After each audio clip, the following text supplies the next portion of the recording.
감성경제방송 돈다방 미쓰리 9월 16일 금요일 방송 시작하겠습니다. 대한민국 국민으로 산다는 것은 극한 직업입니다.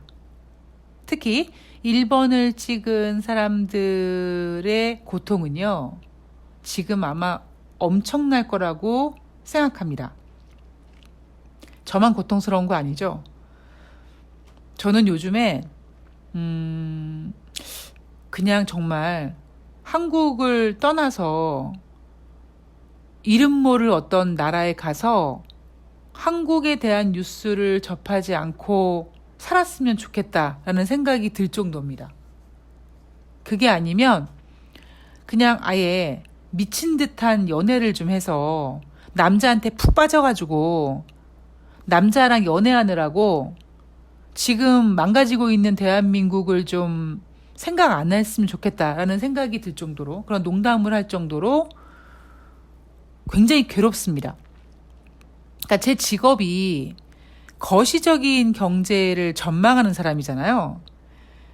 그 거시적인 경제를 전망하는 저의 눈으로 바라본 대한민국은 이대로 조금만 더 진행되면 너무나 끔찍해질 겁니다.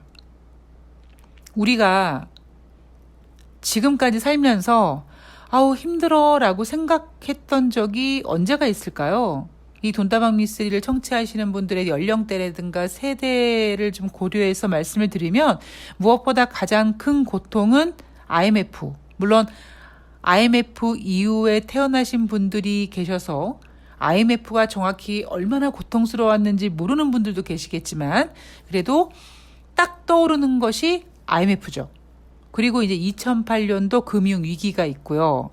그 이외의 어떤 경제 위기가 카드 대란, SK 사태, 9.11 테러, 그다음에 영국의 브렉시트 이슈가 처음 발발했을 때, 그리고 트럼프 대통령이 중국에게 관세를 부과하면서 시작된 패권 전쟁, 그리고 이제 코로나, 요렇게 이제 세부적으로 요인을 뽑을 수 있는데, 지금 이대로 조금만 더 진행이 되면 IMF와 2008년도 금융위기가 명암을 내밀지 못하고 꼬리를 내리고 도망갈 정도로 대한민국이 굉장히 힘들어질 거라고 생각합니다. 아마 저뿐만 아니라 여러분들도 그렇게 느끼실 거라고 생각을 합니다. 가장 큰 이유가 뭡니까? 물론 글로벌 경제 환경 분위기입니다. 두 번째는 이렇게 지금 녹록하지 않은 글로벌 경제 상황 속에서 대한민국이라는 커다란 배를 운전하는 선장이 개쓰레기가 당선되는 바람에 완전히 무식하고 무능하고, 그리고 그 뒤에는 굉장히 악랄하고 욕심 많은 베개송사? 베개송사는 안 할 것 같은데 어쨌든 그런 여인이 지배하는 그 리더가 지금 대한민국 호라는 배 선장을 하고 있기 때문에 정말 조금만 더 시간이 지나가면 대한민국 호는 침몰할 것 같습니다.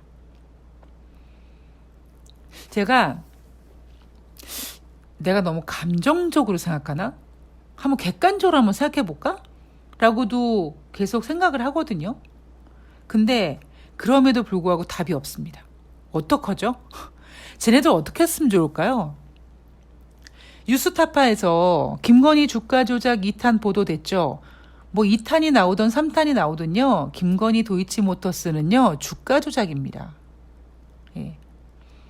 쟤네들이 잘하는 수법이죠. 그럼 주가 조작이 아니라는 증거를 한번 내놨으면 좋겠어요. 모든 정황과 증거가 주가 조작이 맞습니다. 그리고 두 번째, 진짜 열받는 거. 영빈관을 새로 짓는다고 하죠. 저 이거 가짜 뉴스인 줄 알았어요. 그리고 제가 이 뉴스를 접하면서 대통령실 영빈관 신축에 878억 용산 이전 비용 눈덩이, 이 뉴스 기사를 접하면서 딱 드는 생각이 뭐냐면 맨 처음엔 뭐 관저 짓는데 리모델링 하는데 뭐 25억, 대통령실 뭐 이전하고 하는데 496억 이렇게 비용이 든다고 했잖아요. 물론 여러분들도 아시다시피 지금 그 비용 이상의 천문학적인 돈이 더 추가로 들어가고 있습니다만 저는 그 비용에 대해서 이런 생각을 했어요. 아, 진짜 고급지게 짓나 보다. 그런데 영빈관을 신축한다라는 기사를 접하면서 제가 어떤 생각 들었냐면, 아, 얘네는 뭐 진짜 좋은 시설에서 살고 싶은 마음이 있는 게 아니라 이렇게 영빈관 신축하고 대통령실 이전하고 공간 리모델링하고 뭐 이전하고 이사하고 이런 과정에서 떨어지는 모든 떡고물을 다 핥아먹으려고 그러는구나 라는 생각밖에 안 들더라고요.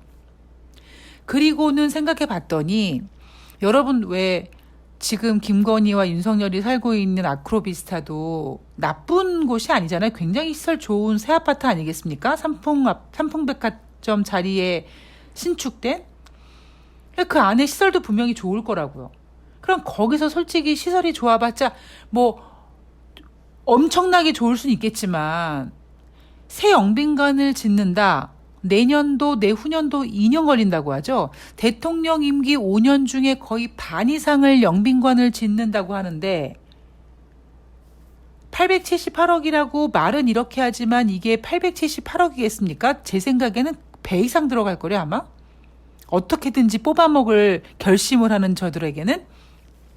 그래서 아, 얘네들은 그냥 뭐 엄청난 좋은 시설을 줘서 그거를 누릴 생각을 하고 있는 게 아니라 이렇게 신축하고 이전하고 리모델링하면서 들어가는 비용을 뽑아먹는구나. 그리고 나중에 진짜 야, 그렇게 돈을 쳐들여가지고 지은 새 영빈관 얼마나 좋나 보자라고 들여다봤더니 완전 엉망진창이야. 막 전기 그 자격도 없는 회사가 막 전기 막 놓고 막 이런 엉망진창된 그런 거 만들어 놓는 뭐 그런 시스템으로 돌아갈 것 같은 생각이 들더라고요. 그래서 여하튼 이대로 간다면 정말 대통령이 대한민국을 침몰시키는 예, 진짜 엄청난 일이 생길 것 같다라는 생각을 합니다. 자, 오늘 돈다방 미스리는요. 14일 수요일, 15일 목요일 뉴욕 증시 마감 현황을 짚어보겠습니다.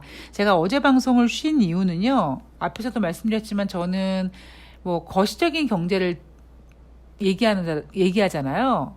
그러다 보니까 여러분 오늘 외국인이 몇천억 원을 팔았어요. 오늘 기관이 얼마를 샀어요. 오늘 프로그램 매매가 어떻게 됐어요. 이렇게 뭐 단기적인 하루하루 일어나는 그런 수치들을 얘기하는 거에 별로 의미를 두지 않다 보니까 어제 방송을 준비해 놓고는 할 얘기가 없더라고요.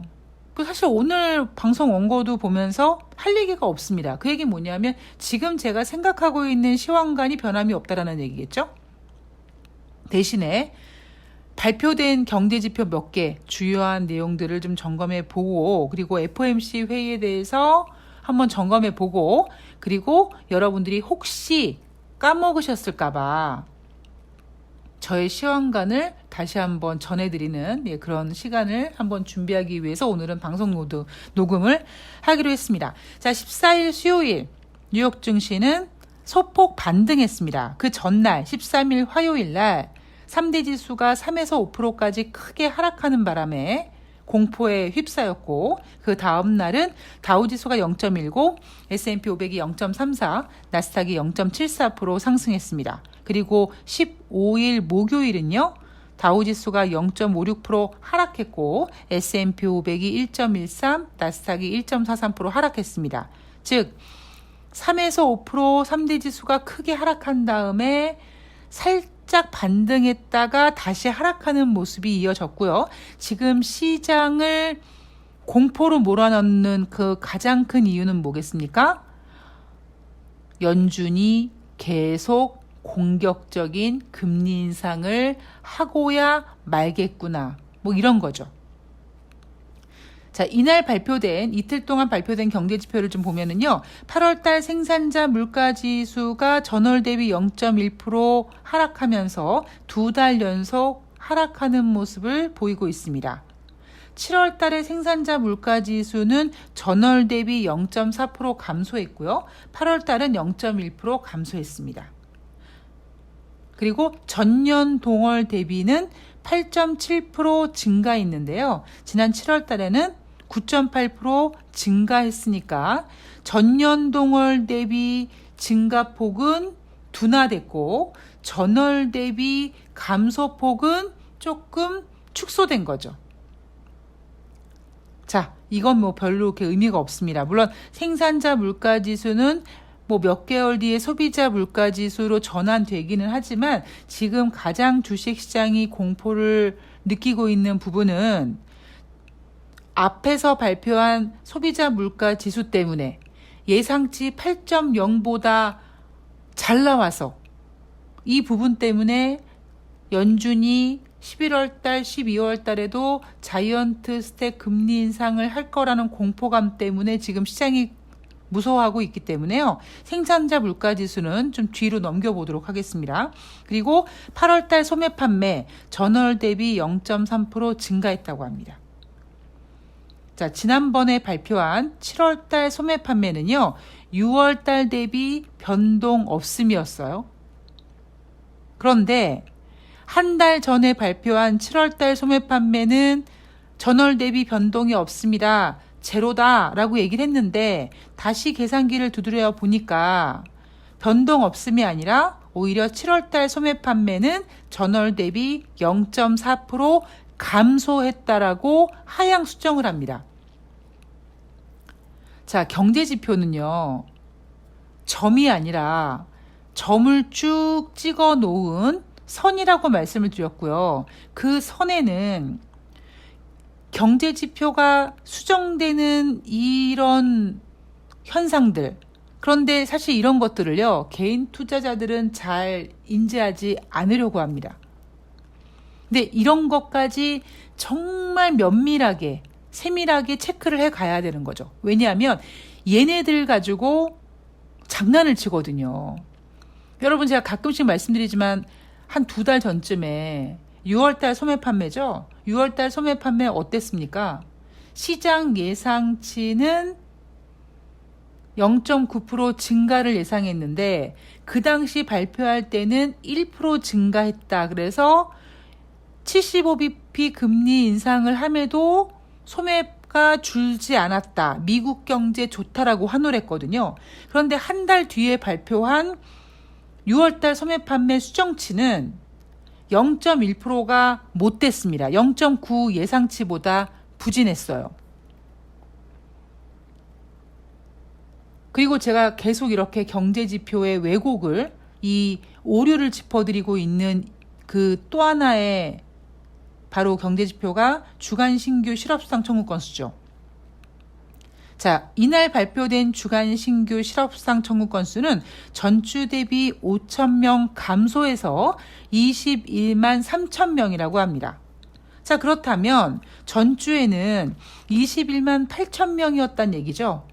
그런데 일주일 전에 제가 뭐라고 말씀드렸냐면, 여러분 주간 신규 실업수당 청구 건수는요 몇천 명 감소해서 22만 2천 명이었다고 합니다 라고 했습니다.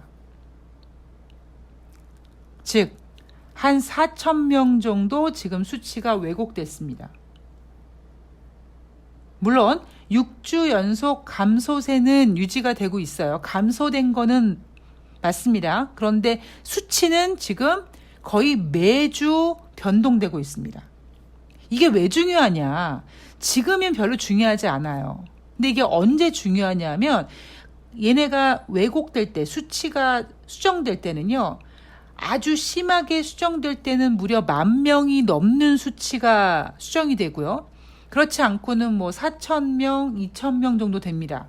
지금은 그렇게 큰 영향을 주지 않지만 기준선 30만 건 정도에 도달할 때, 30만 건 이상이 되면 미국 경제는 고용이 안 좋네라고 인식을 하니까 주간 신규 실업수당 청구 건수가 30만 명 근처에 가게 되면 이 왜곡되는 수치 때문에, 이 수정되는 수치 때문에 투자자들이 시장을 잘못 보게 되고 시장에 속게 됩니다. 당장 여러분 최근에 속았던 게 언제예요?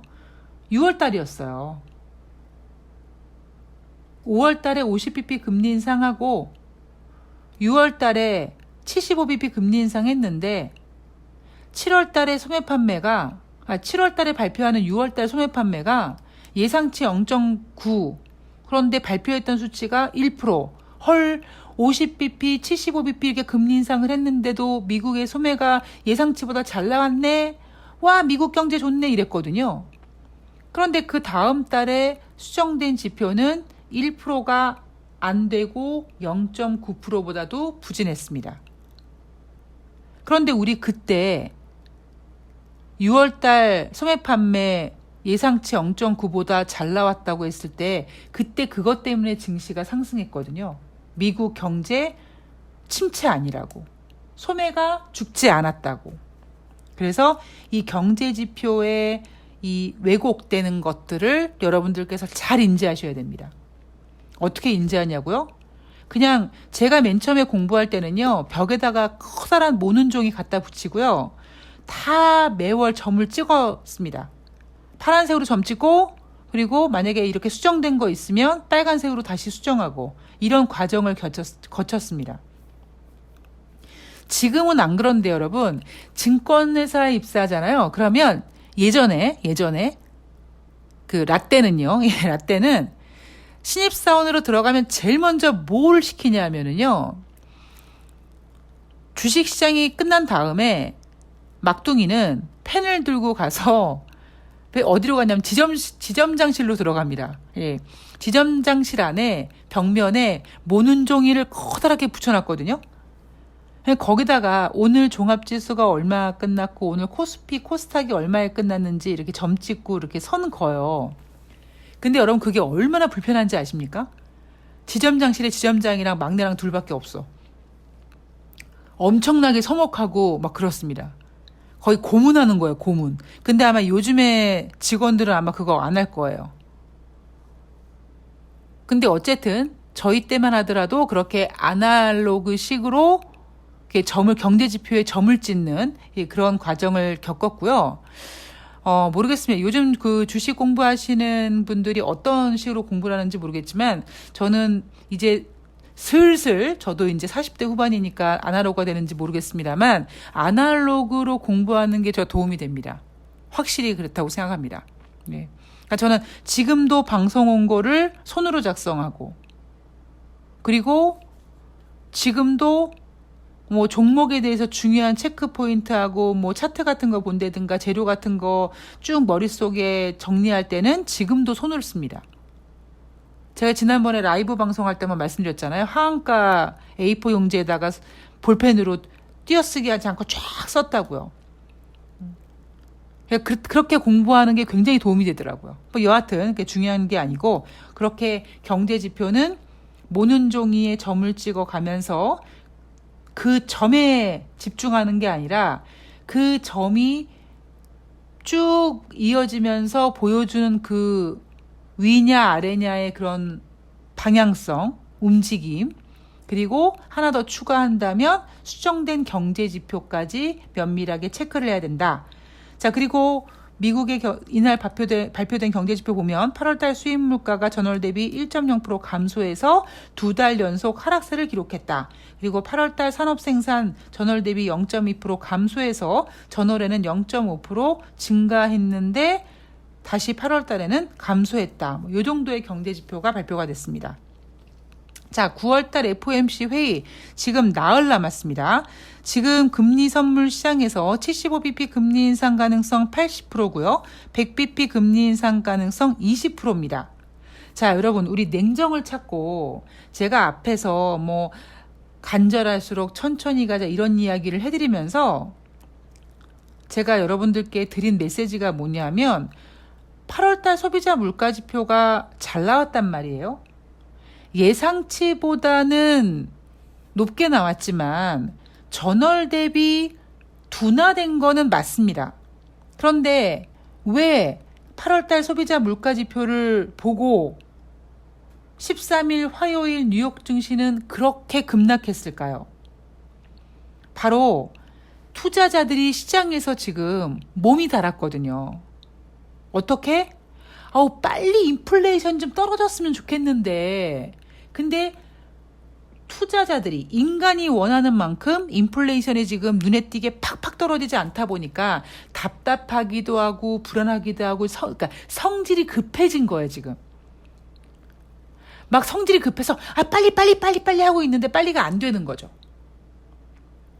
어떤 그러한 모습이 주식시장에 지금 반영이 된 건데 제가 그때 평정심을 가지고 냉정하게 생각해보자 라고 말씀을 드리면서 9월 달에 FOMC 회의에서 100bp, 즉 1% 금리 인상을 하지 않을 것이다.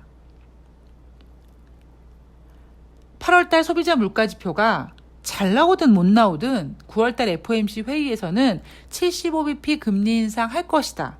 대신에 올 연말까지 미국이 기준금리 4%를 예상하고 있는데 9월 달에 75bp 금리 인상을 하고 나면 4% 금리 인상까지 75bp 정도가 여유가 있는데 그 75bp를 11월 달과 12월 달에 어떻게 나눠서 잘 조절을 하느냐. 뭐 이거였거든요. 그런데 8월 달 소비자 물가지표가 8.3%가 나오니까 전년 동월 대비 8.3%가 나오니까 갑자기 올해 연말에 미국의 기준금리가 4% 넘어갈 거라는 예측이 계속 나오고 있습니다. 근데 이거는 너무 섣부른 예측이라고 봅니다. 왜냐하면 우리가 확인한 경제지표가 몇 월 달 겁니까? 8월 달 거잖아요. 이미 6월 달에 9.1, 7월 달에 8.5, 8월 달에 8.3 이렇게 6월 달 9.1%를 찍고 지금 둔화되는 것이 확연해지긴 했습니다. 그 이유는 유가가 하락한 부분이 있고요. 유가가 하락한 이유는 글로벌 경기 침체 우려 때문이고요. 유가 하락과 동시에 연준의 적극적인 금리 인상 덕분입니다. 그런데 문제는 투자자들이 연준의 그런 적극적인 금리 인상에도 불구하고 눈에 띄게 떨어지지 않는 인플레이션 때문에 짜증이 난 거고 그 짜증이 주식시장에 반영이 돼서 13일날 화요일날 그렇게까지 주가가 빠진 겁니다. 그런데 그럼에도 불구하고 9월 달에 100bp 즉 1%까지 금리 인상을 하진 않을 것이다. 왜냐? 100bp 금리 인상하면 당장 증시에 엄청난 타격입니다. 두 번째, 11월 달 중간선거 조 바이든을 연매기는 겁니다. 세 번째, 올해 금리 인상하는 회의가 9월 달이 끝인가요? 설령 올해 9월 달 금리 인상 한 번밖에 안 남았다고 쳐도 이번에 금리 인상 4% 이렇게 딱 만들지 않으면 미국 망하나요? 그런 거 아니거든요. 돈은 인간이 만들었고 그 돈의 의미와 가치를 부여하는 것도 인간이고 모든 결정은 인간이 한 거기 때문에 인간이 수정할 수 있거든요.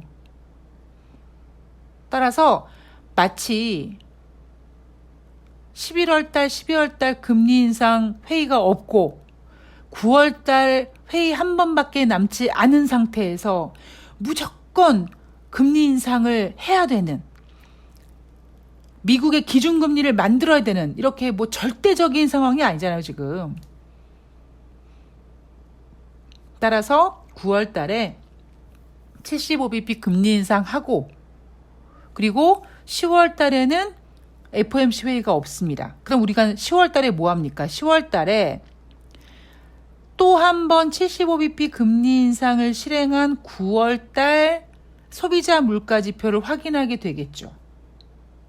그러면 6월 달에 9.1, 7월 달에 8.5, 8월 달에 8.3, 그리고 9월 달 소비자 물가 지표는 예를 들면 뭐 한 7% 정도로 내려온다. 7%대로 내려온다. 그러면 12월 달 FOMC 회의에서 굳이 75bp씩 두 번 해대야 됩니까? 그럴 필요 없거든요. 우리에게는 연준 회의가 없는 10월 달이 아직 남아 있습니다. 금리 결정이 없는 10월 달에 10월 중순에 발표되는 9월 달 소비자 물가 지표가 8.3보다 둔화된 만약에 7%대까지 내려오게 된다면 11월 초에 예정되어 있는 그리고 12월 중순에 예정되어 있는 FOMC 회의에서 75bp씩 금리 인상을 하는 게 아니라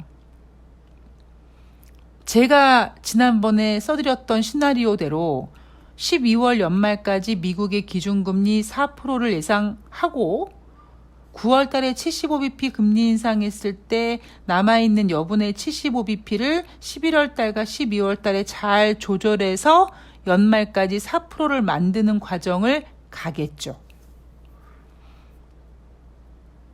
그러니까 지금 너무 급해요, 사람들이. 너무 인류 역사상 한 번도 겪어보지 못한 이 어마어마한 유동성을 인간이라는 아주 약한 존재가 만만하게 생각하고 막 가지고 놀려고 하는 겁니다. 여러분 그런 게 있어요. 제가 예전에 한번 말씀드렸는데요. 제가 예전에 직접 돈을 받아서 투자를 했던 경험이 있단 말이에요. 어느 정도까지는 괜찮아요. 할 수 있어요. 그러니까 제 능력 선에서 뭐 어느 정도까지는 투자금을 받아서 운영이 되는데 나중에 이게 잘 되다 보니까 나중에는요, 제가 감당하지 못할 정도의 투자 금액이 물밀듯이 막 밀려오는 거예요.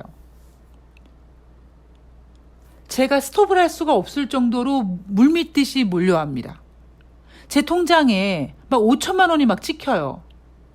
그래서 이게 뭐예요? 그러면 이거 이주임님한테 돈 맡겼더니 잘 운영해 주신다고 해서 제가 주위 친구한테 얘기했더니 자기도 좀 부탁해서요.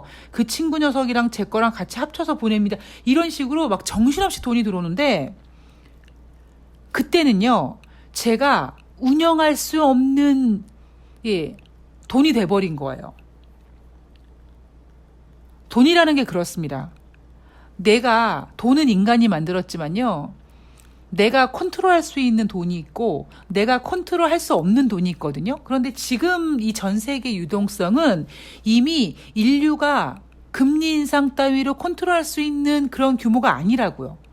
근데 지금 투자자들은 너무 그걸 쉽게 생각하고 있다 보니까 미국이 저렇게까지 금리 인상을 하는데 왜 인플레이션이 안 꺾이냐고 이러고 있는 거죠.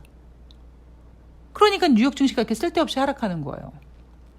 자, 이제 D-Day 4일 남았습니다. 9월달 FOMC 회의에서 75bp 금리 인상 가능성 80%인데 물론 90%는 아니지만 아마 75bp 할 거예요. 자, 그리고 이제 문제는 제롬 파월 연준 의장이 금리 결정한 다음에 또 어금니 꽉 깨물고 봐라 인플레이션이 아직까지 8.3% 저러고 있다. 계속 금리 인상할 거다. 이런 소리 하겠죠. 그럼 시장에서는 11월 달, 12월 달 더 강력한 금리 인상이 계속 진행되겠구나라고 걱정하겠지만 또 하룻밤 자고 깨면 가만히 있어봐. 10월 달에 FOMC 없잖아. 10월 달에 만약에 10월 중순에 확인하는 9월 달 소비자 물가 지표가 7%대면 어떻게 할 거야? 또 이런 생각합니다. 그래서 인간은요, 어떤 문제가 터지면 바로 반응하는 게 아니라 한 타임 쉬고 시간을 좀 두고 정신이 돌아올 때까지 좀 이렇게 좀 멍도 때리고 좀 기다리고 있다가 가면서 이게 실화냐? 이게 현실이냐? 하면서 이게 뭐지? 이렇게 다시 정리를 해서 대응을 해야지만 일을 쉽게 풀 수 있습니다. 눈앞에 떨어진 거를 바로 대응을 하려면요, 오히려 일이 꼬이고 안 됩니다. 그래서 제가 나온 얘기가 뭐예요? 간절할수록 천천히 하라는 거죠. 그 간절하다는 게 뭐겠습니까? 내가 소망하는 것도 되지만 내가 뜻하지 않은 어떤 악재거든요. 빨리 이 문제를 풀었으면 하는 그런 간절함. 빨리 이 문제가 내 눈앞에서 없어졌으면 하는 그런 간절함. 그럼 빨리 없어지게 하기 위해서 내가 빨리 대응을 한다기보다는 오히려 이 문제를 해결하기 위해서 빨리 없어지게 하기 위한 그 간절함을 조금 더 시간을 두고 냉정하게 생각해서 현명하고 지혜롭게 내가 이 문제를 처리했는데 이 문제가 다시 기어들어오지 못할 정도로 확실하게 끝내줄 수 있도록 그런 깨끗한 머리가 생길 수 있도록 시간을 좀 가져야 된다는 거죠. 자, 어쨌든 금리 인상은 이렇게 진행될 가능성이 높고요. 지금 시장에서는 뭐라느냐? 전문가들이 고강도 긴축에 대해서 경고합니다. 캐시 우드 펀드 매니저, 그리고 일론 머스크, 제프리 건들락 이런 사람들이 누구라고는 얘기 안 해도 아시겠죠? 그러니까 얘네들이 연준이 고강도 긴축을 해서 디플레이션 위험이 지금 커지고 있다라고 얘기하고 있습니다. 이 얘기는 누구를 향해 하는 겁니까? 제롬 파월 연준 의장. 네, 제롬 파월 연준 의장 들으라고 하는 거예요. 그리고 조 바이든 대통령도 사실 지금 이 상황이 별로 마음에 들지 않습니다. 그러니까 조 바이든 대통령이 소비자 물가지표 강하게 나올 때 인플레이션 감축 법안 막 서명하고 뭐 바이오 얘기하고 지금 막 난리 났잖아요. 조 바이든이 왜 저러겠습니까? 지금 진행되는 고강도 긴축에 따른 어떤 경기 침체라든가 인플레이션이 쉽게 잡히지 않는 이러한 이슈들을 인플레이션 감축 법안이라는 걸로 다 쉴드를 쳐서 다 이렇게 가림막으로 가리고 국민들의 눈을 가리고, 표현이 좀 이상하지만 국민들한테 야 그거 보지 말고 이거 봐봐, 내가 니네들 위해서 이렇게 한국 등쳐먹고 한국에다가 등 꽂고 막 이렇게 인플레이션 감축 법안 진행하잖아 이러고 있는 거죠. 자, 시황은 이렇습니다. 그 얘기는 뭡니까 여러분? 뉴욕 증시는 가장 지금 두려워하는 것은 디플레이션이라고 하는데 아직 디플레이션 어쩌고 할 수가 없어요. 왜냐하면 중간선거가 있기 때문에. 따라서 증시는 이제 뭐니 해도 그래도 9월 달에 75bp 하겠지. 일단 75bp 하고 보자 하는 쪽으로 갈 겁니다. 예, 그런 움직임이 좀 보일 것 같고요. 또 앞으로 움직이는 상황에 대해서 또 제가 변동사항이 있으면 말씀을 또 드리겠습니다. 지금까지는 변하지 않고요. 증시는 조금 진정이 될 거예요. 제가 계속 말씀드렸던 것처럼 물론 13일 날 뉴욕 증시가 3에서 5%가 급락한 거는 저도 굉장히 놀랐어요. 그래서 아이고 왜 저렇게 급하냐라고 생각을 했는데 일단 그 충격에서 이제 9월달 75bp 금리 인상을 향해 달려갈 겁니다. 불안하지만 그래도 75bp 금리 인상을 받아들이면서 진행이 될 겁니다. 대한민국은 지금 굉장히 상황이 좀 안 좋은데요. 예, 대한민국 상황에 대해서는 제가 또 다음에 얘기를 해드리도록 하겠습니다. 자, 오늘 돈다방 미스가 준비한 내용은 여기까지입니다. 자, 어떤 분께서 저한테 후원하고 싶은데 후원 계좌 좀 알려주세요라고 해가지고요. 제가 후원 계좌 그 방송 내용 전해드리면서 거기다가 올려놨으니까 참조하시면 되고요. 저는 내일 방송에서 또 다시 인사드리도록 하겠습니다. 태풍이 오는지 주말에 비가 온다고 하니까요. 모두 조심하시고요. 환절기 건강관리 잘 하시고요. 저는 내일 방송에서 뵐게요. 고맙습니다.